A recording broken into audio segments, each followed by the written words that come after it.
Hey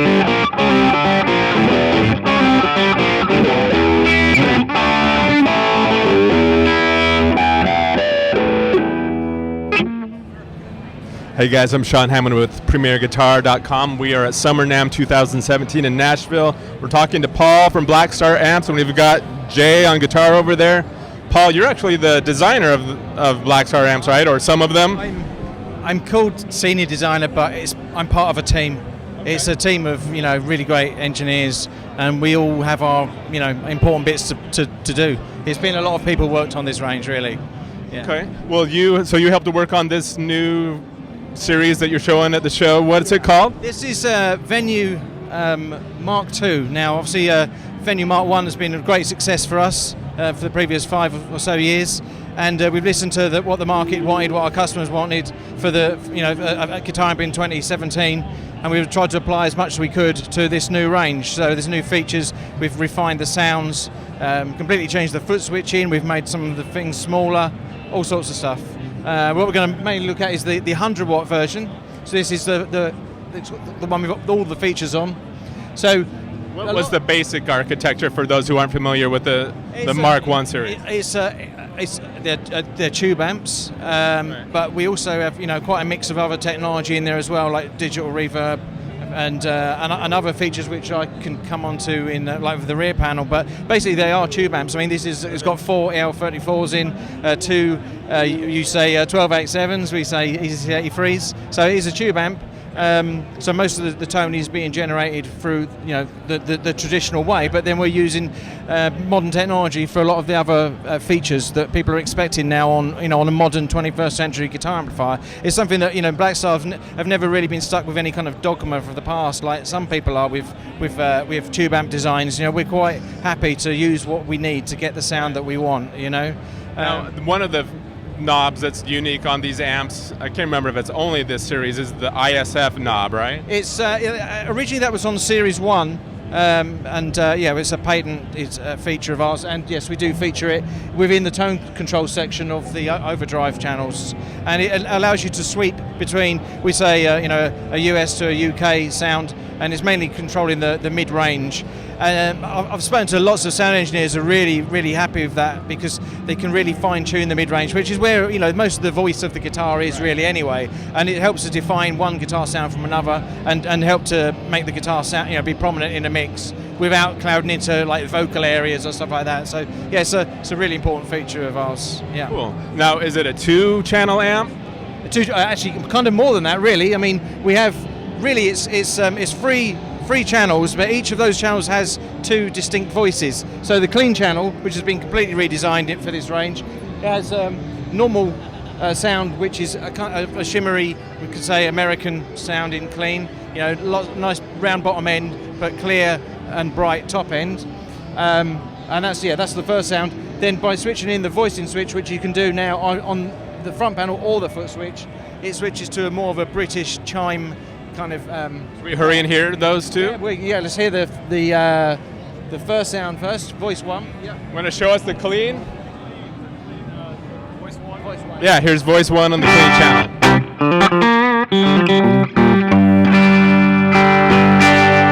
So that's the American one, or the? Yeah, that's what we would call the American sound. Yeah, all these subtle phrases. Everyone knows what we're talking about, really. Right. But then switching over to the more British Class A kind of chimey sound, this gives you a kind of a brighter top end, but it really crunches up really nice when you drive it hard, particularly with humbuckers, and it's really responsive to the player's dynamics.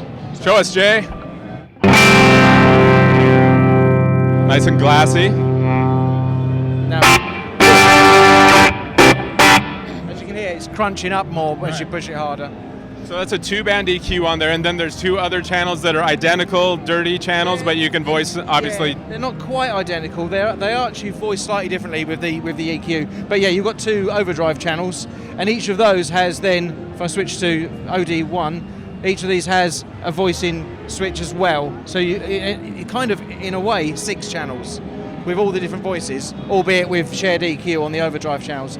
So initially we have OD1 with voice 1 is a kind of a traditional, not too high gain and kind of tight power amp damping sound. Should we hear that, Jay?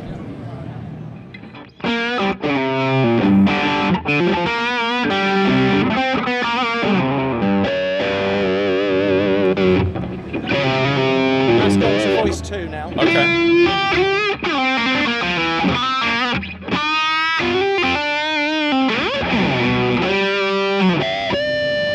So obviously that's a bit more gainy, and also it changes the power amp damping, so it's a bit looser. It's more of a modern sound. And then we So have, that was voicing 2 in. yeah, on channel, so OD1 and voicing 2, yeah. Okay. And then moving over to OD2, again we have 2 voices. This is a bit more gainier as well, and again the first voice has got the tighter bottom end in the power stage. So.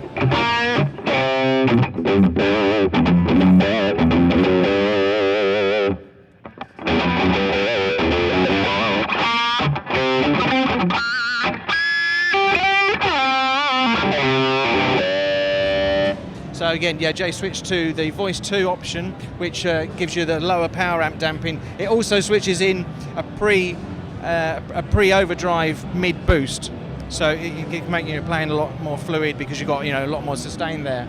Cool.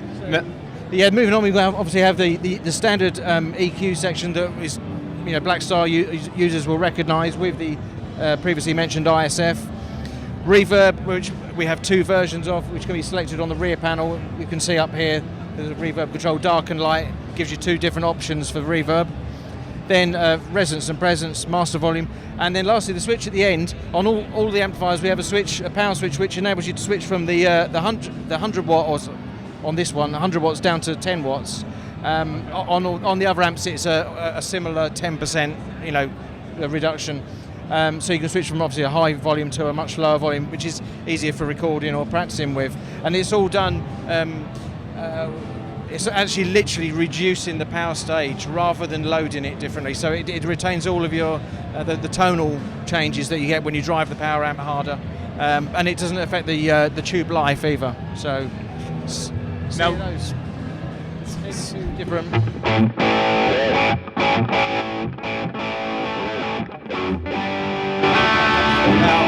nice. Now, this new Mark II HT Venue series is available in a few different formats, right? What are those? Exactly, yeah. This is obviously the 100 watt head.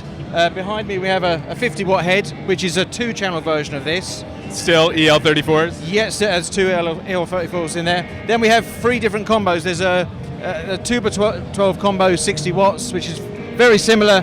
Well, it is the same front panel features as this. We have then a 60 watt 1x12, and the one that is the most popular generally is the 40 watt 1x12, which we have next to it there. And all of them use 34s? Yeah, they all of them, they come standard with EL34s, yeah. There's also some important rear panel features that are on all of them, which we've upgraded as well. As you can see, on here we have an actual XLR balance output for connecting to a stage box for live use. And obviously has an emulated output so it sounds like a mic'd cabinet. You got effects loop and foot switches for... Yeah, we got, oh well, the foot switching is quite sophisticated. You can either use a standard 2-way, which you can get anywhere, and you can always control your amp, or we have a new 5-way foot switch. That's what Jay's using with the 5-foot switch. Down here, and this is great because it gives you access to all of the sounds, all of the voices. It also gives you a foot switchable boost, which can be used on every channel. So that's a hell of a lot of flexibility when you think about the channels, the voicing, and then the boost, and then the reverb switching. And the nicest thing of all is instead of using MIDI cables or computer 5-pin or 7-pin or whatever. it's a standard guitar lead. Oh, wow, that's cool. This is quite a sophisticated unit with there's a brain in here, there's a brain in there. They talk to each other, and it will automatically sync up with what you've got on the front panel. And if you lose the lead, you just get another one. You've got a spare lead, I hope, anyway. So that's really good. Nice. An important feature which I should mention because I nearly forgot before was the reamping and USB audio output. On here we have on all the products, USB socket obviously.